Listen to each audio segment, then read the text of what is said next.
Hey now, long time no talk. I've been busy, personal stuff. I was also at took my son to see Dave Matthews at the Gorge, which was incredible. If you're a concert fan, I know I'm getting way off baseball autographs, but even if you're a concert fan and you're not necessarily anyone in particular, if your artist you like is playing at the Gorge, I highly recommend you go see them. But that's neither here nor there. So let's talk about God. What are probably the most boring autographs we're going to talk about? And that is Jocko Conlan. He was actually the fourth umpire elected to the Baseball Hall of Fame in 1974.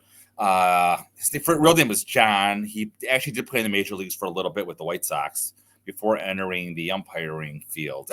He was a very well-respected umpire. He was the last umpire. You ever see those old photos that had those big chest balloon protectors? Instead of having a protector underneath their shirt, they would carry them up over their shirt. He was the last umpire to do so. He was very famous. He always sported a bow tie instead of a necktie that most umpires did. To be honest, when I got into baseball, I really didn't know much about him. He retired in 1966. He got into the Hall of Fame in 1974. He was outstanding through the mail. He loved signing autographs. Has signed them like all the way to the very end. We'll talk about this in a little bit, but like one of the rare autographs from him are the Perez Steel celebration postcards that he's featured in.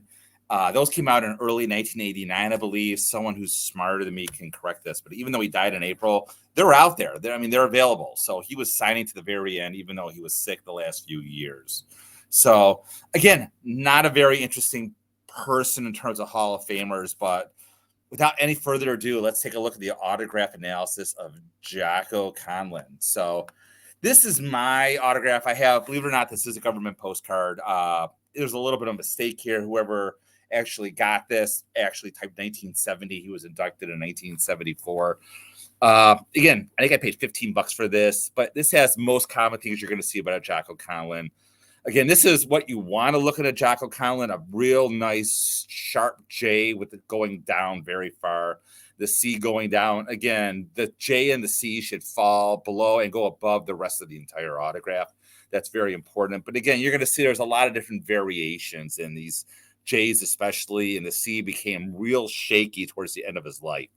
So we look at the Hall of Fame autograph analysis. Sorry, the PSA. And this is the latest one they have in there, and this is 1968. And I don't think they really go that in depth about him because, again, it's not a very rare autograph. The only thing really odd about this one that you're not going to see on most autographs is there's no break here between the C and the J. Usually we're gonna look at other ones, you're gonna see those breaks. But again, you're looking for the J that goes way down. I think because there's a line down here, and again, this was a return address that you're not going to see the more common autograph. This is more like a legal signed version of his name. Now, again, right here, this is an earlier autograph, and you can see right here that even then, you see what you want to see is kind of like the Chaz Ruffing, which we'll ever get to one day. He put that C straight up in a line to the very top and then looped it back down. And again, you see the break there. The J, you can see falls way down. This is almost like a Jimmy Fox J.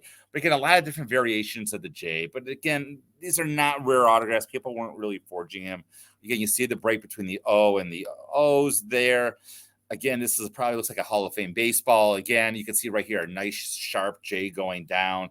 Break right here between the two O's and the C and the O. And again, you're looking for that nice sharp going up C and coming back and looping around. So again, I don't know people forging his autograph. Again, another beautiful. He signed very sharply. This you could tell he signed with a lot of authority. The way he overlined Burleigh Grimes over below it here. Again, this is probably Hall of Fame signed baseball signed at the Hall of Fame induction. This is an early league in 1935, but again, he was still going by Jocko. Again, not that much change between this and an autograph signed 50 years later. You're gonna see the breaks between the J and the C and the rest of the autograph. You're looking for that sharp C up. You're looking for that big J down. And again, I don't know anyone that's forged them. I could keep going through the autograph database. Again, though, I'm not worried about people forging his autograph. We're almost through most of it right now. If we go to like eBay, again, this is sold autographs right here. You can see this followed for a little bit higher this year because it has the Hall of Fame induction inscription, and that's becoming more and more valuable. And I like this autograph. I don't think there's anything wrong with it right here. And again, if you compare that to the Hall of Fame right here, you can see it's an uppercase F with like a slash through it and a break between the A. Same thing again right here, very similar. So, but again, you would think this ball would demand more because he passed away in 1989 with an induction. But again, it's not that rare. You're going to get more rare as a little bit people who are collecting the entire celebration press steel, whatever is available. It says super rare. I mean, they're out there. You can buy one now for $200-$300. This guy had 3 available. So again, but by then this was signed much later in life. And even again, you see the J starts to get shaky a little. And the C, though, still looks pretty good. I don't know if it's, we can focus in a little bit better here. And again, by this time, his autograph starts going all over the place. He had some good days. He had some bad days. But again, even if we look right here in the Heritage database, you can see not many have sold a sweet spot baseball, beautiful one, like signed by 3 umpires. Again, sold for less than $100 about a year ago, a little more than a year ago. So again, if you look at the unsold ones, you can get a baseball for him for under $100, just a sweet spot signed baseball. Again, we'll pull it up right here. And again, I'm sorting this by highest first, not necessarily. And again, 329. You can see it's a little bit more sloppy, probably a later in life signed baseball. But again, even this one here, it's a little sloppy right here, but you can see, like, you can zoom in right here. I think this ball is good. You can see the J coming down. Again, the C, he's trying to come up here. Probably, again, signed later in life. I don't know what baseball. Oh, Bart Giamatti. So this, again, is probably mid-'80s baseball right here. So, again, we're not talking anything rare with Conlan. The 1955 Bowman cards, again, those will probably command about $200-$300. They're not necessarily rare. You just don't see them come up that much for sale. So, again, boring autograph. I wish I had something more exciting to say about him. I would not spend more than $15-$20 on a postcard.